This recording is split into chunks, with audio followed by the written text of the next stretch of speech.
All right, welcome to The Explainer. Today we're talking about that fiery feeling in your chest. You know the one. We're going to figure out when that burn is just, a minor annoyance and when it might actually be your body sending up a serious warning flare. I mean, who hasn't felt that, right? That fiery burn after a huge meal, maybe you laid down too soon. It's super common. But what if that discomfort, that thing we all just kind of brush off, isn't actually that simple? What if it's your body really trying to tell you something important? Okay, so first things first. What is actually happening inside your body to cause that feeling? Let's get into the mechanics of it. You can almost think of it like, a plumbing problem. See, everything in your stomach is supposed to go one way, and that's down. But with acid reflux, that powerful stomach acid, and we're talking really powerful stuff, starts flowing the wrong way. It goes up into your esophagus, which, by the way, is a part of your body that is absolutely not designed to handle that kind of acid. And here's the thing. Having this happen every now and then, totally normal. I mean, almost everyone gets it at some point. It's uncomfortable for sure, but it's not a disease. The real question is, what happens when every now and then starts feeling a lot more like all the time?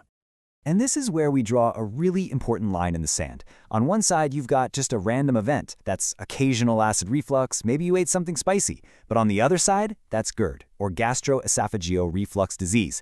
And that's not an event, that's a disease. It's a chronic condition where your body's built-in defenses just aren't doing their job anymore.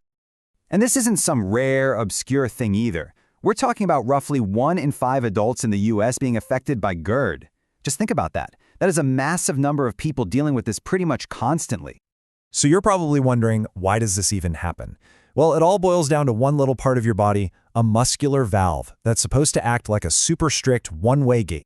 Okay, so this thing is called the lower esophageal sphincter, or LES for short. And I want you to picture it like a bouncer at a club. Its one and only job is to open the velvet rope to let food in, and then immediately slam it shut to make sure nothing from inside the stomach club gets back out. And when it's working right, the whole system is, it's pretty brilliant. It's simple. You swallow, the gate opens, food goes through, and snap, it closes right behind it. That's it. Job done. No acid gets out. But with GERD, that gate starts to, fail, and there are a bunch of reasons why. Sometimes it's a physical thing, like a hiatal hernia pushing the stomach up where it doesn't belong. Or it could be extra pressure from things like obesity. But a lot of it comes down to lifestyle. Things like smoking, certain foods, alcohol, even some medications can make that gate muscle just relax and get lazy when it really, really shouldn't. Now, we all think of that burning chest pain, heartburn, as the main symptom. But honestly, that's just the tip of the iceberg. GERD can show up in some really surprising ways, and if you ignore it, it can lead to some pretty serious problems down the line. Right, so these are the big ones, the symptoms everyone knows. You've got that classic searing heartburn. You've got that nasty, sour taste in the back of your throat. Sometimes even chest pain that doesn't burn, and a feeling like food is getting stuck. But check this out. This is where GERD gets sneaky. It can be a total master of disguise. You got a cough that just won't quit? A voice that's always hoarse? Asthma that's suddenly getting worse? It might be GERD. Just think about it. Your windpipe and your food pipe are right next to each other. So when that acid creeps up, it can easily spill over and irritate your throat and lungs. This is especially true when you're lying down at night. So why is this such a big deal? Because that stomach acid is, it's acid. It's designed to break down tough food. Imagine what that does to the delicate lining of your esophagus over time. That constant exposure leads to inflammation, a condition called esophagitis. And that inflammation is where the real trouble starts. It can cause scar tissue to build up, which actually narrows your esophagus and makes it hard to swallow. But even more seriously, it can lead to something called Barrett's esophagus. This is where the damage is so bad, the very cells in your esophagus start to change into a type of cell they're not supposed to be, a precancerous type. This is exactly why you can't just ignore GERD. Okay, so let's say you're hearing all this and thinking, this sounds familiar. How do doctors actually figure out if it's GERD and, how bad things have gotten? Well, your symptoms are obviously a massive clue. But to really know for sure, doctors have some pretty cool tools. They can do an upper endoscopy, which is basically sending a tiny camera down to take a direct look at the damage, or a pH test, where they actually measure how much acid is splashing up and when. And another test, called manometry, checks to see if all the muscles, including that gatekeeper LES, are squeezing the way they're supposed to. All right, enough about the problems. Let's talk about solutions. And the good news is, there's a really clear, step-by-step approach to fighting back against GERD, and it all starts with things you can do yourself today.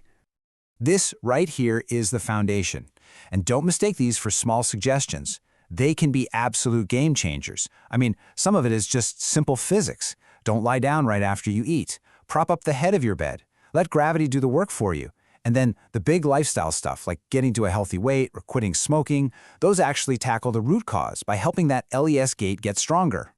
Now, if those lifestyle changes aren't quite cutting it, the next step is medication. And there are really two different game plans here. You've got your antacids. Think of them like the firefighters. They rush in and neutralize the acid that's already there, giving you fast relief. Then you have acid blockers. These are more like the fire prevention team. They work to reduce how much acid your stomach even makes, which stops the fire from starting and gives your esophagus time to actually heal. And then, for the really tough cases where nothing else seems to work, there's Tier 3, advanced options. We're talking about surgical procedures that go in and physically tighten up that leaky valve, offering a permanent mechanical fix to the problem. So what's the big takeaway here? It's that frequent heartburn is not just something you have to live with. It's a message. It's your body sending up a flare telling you something's wrong. And listening to that signal, and maybe talking to a doctor about it, could be the thing that prevents some really serious damage later on. It's about looking past the burn to figure out what's really causing the fire.